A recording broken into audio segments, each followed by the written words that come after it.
বিশ্ববিদ্যালয়ের আশেপাশে তাদের আনাগোনা নিষিদ্ধ করতে হবে, কারণ আমরা জানি একটা বিশ্ববিদ্যালয় যদি সুস্থ থাকে পুরো জাতি সুস্থতার দিকে ধাবিত হয় এবং সঠিক পন্থা অবলম্বন করতে পারে। আপনারা কি অবস্থান করুন, দেখুন, এবং গণমাধ্যম কর্মীরা একাধিকবার সমকামী উল্লেখ করে করে তাদের সম্বন্ধে রিপোর্ট করেছে। আমরা ঢাকা বিশ্ববিদ্যালয়ের শিক্ষার্থীরা অত্যন্ত উদ্বিগ্ন। এখন আমাদের এই প্রসঙ্গে আমাদের কি দাবি থাকতে পারে উল্লেখ করতে চাই। প্যানাল কোড 377 অনুযায়ী এদেরকে আইনের আওতায় আনয়ন এবং বিচার নিশ্চিত করা। যদি আইনের আওতায় আনয়ন করতে হবে, বিচার নিশ্চিত করতে প্রয়োজনে রিহ্যাবিলিটেশনের ব্যবস্থা করতে হবে।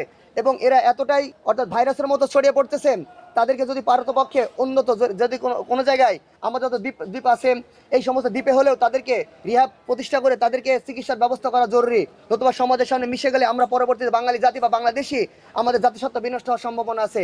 এবং আমরা থার্ড ওয়ার্ল্ড কান্ট্রি, আমাদের চিকিৎসা মাধ্যম এত বেশি, আমাদের চিকিৎসা ব্যবস্থা এত বেশি উন্নত না, পরবর্তী আমরা নিয়ন্ত্রণ করতে পারবো না আমাদের জাতিকে। তো আমরা বলতে চাই প্যানাল কোড 377 অনুযায়ী এদেরকে আইনের আওতায় আনয়ন এবং বিচার নিশ্চিত করতে হবে। 2 নম্বর, বিশ্ববিদ্যালয়ের আশেপাশে তাদের আনাগোনা নিষিদ্ধ করতে হবে, কারণ এই বিশ্ববিদ্যালয় যদি আঘাতপ্রাপ্ত হয়, ক্ষতিগ্রস্ত হয়, পুরো জাতি বিভ্রান্ত হয়ে যাবে। কারণ আমরা জানি একটা বিশ্ববিদ্যালয় যদি সুস্থ থাকে পুরো জাতি সুস্থতার দিকে ধাবিত হয় এবং সঠিক পন্থা অবলম্বন করতে পারে।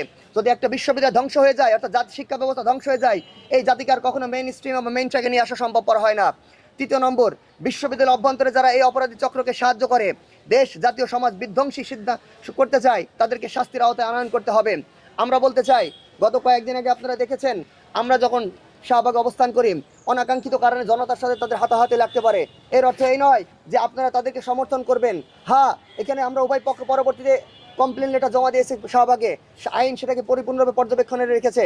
কিন্তু এতটা সত্ত্বেও ঢাকা বিশ্ববিদ্যালয়ের কয়েকজন শিক্ষার্থী, আমরা মেনশন করে বলতে চাই, জনবিচ্ছিন্ন কয়টা রাজনৈতিক দল যাদের সাথে জনবিচ্ছিন্নতা বিদ্যমান, জনগণের সাথে তাদের কোনো সম্পর্ক বিদ্যমান নাই, তারা কিনা আমাদের বিরুদ্ধে ঢাকা বিশ্ববিদ্যালয়ে কি করলেন, সেখানে আমাদের বিরুদ্ধে তারা করলেন, পাবলিক কনফারেন্স করলেন। কনফারেন্স করার রাইট তাদের আছে, কিন্তু একটা সমকামী শ্রেণী যেটা প্যানেল কোডে নিষিদ্ধ, আপনারা তাদেরকে যদি প্রমোট করতে চান, তাদেরকে যদি সমাজের ভিতরে মিশ্রিত করতে চান, সুতরাং প্যানেল কোড 377 আমরা প্রত্যাশা করি তাদের উপরে কার্যকর হবে, এই বলতেছি।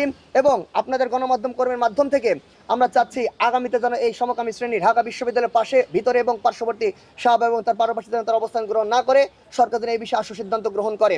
এখন আপনাদের সামনে বলতে চাই আগামীর আমাদের কার্যক্রম কি হবে।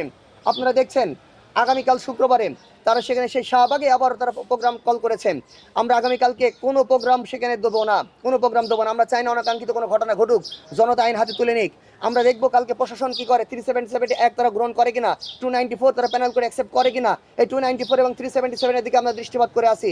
সরকার যদি তাদেরকে সিদ্ধান্ত গ্রহণ করতে ব্যর্থ হয়, দেশ জাতি রক্ষা করবার জন্য আমাদেরকে পরবর্তীতে আইন হাতে তুলে না নিয়ে সরকারের সাথে আমাদেরকে বোঝাপড়া করতে হবে এবং এই আইনকে বাংলাদেশে কার্যকর করবার জন্য আমাদেরকে সিদ্ধান্ত গ্রহণ করবার জন্য আমাদের সচেষ্ট থাকতে হবে।